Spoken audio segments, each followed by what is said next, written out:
Hey guys, so ayun, dumating na nga pala yung tumbler kong in-order. Sa Hailey din siya. So, nakadalawang order nga pala ako sa kanila kasi yung unang dumating is malaki. Hindi ko na tansya yung sizing. So, ito, perfect talaga sa kids. So, ayan. Kapag kasi malaki, so, ayan, yung malaki. So, malaki yung difference, diba?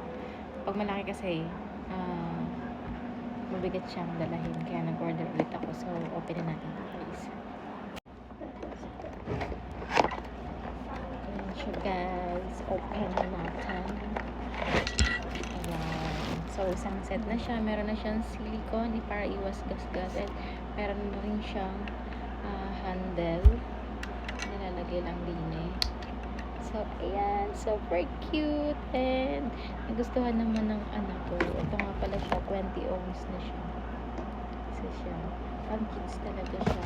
Cute and pretty na. Ang ganda ng combination. So, sa mga gusto mag-order, check nyo lang yung yellow basket. So, ayan. Bye-bye!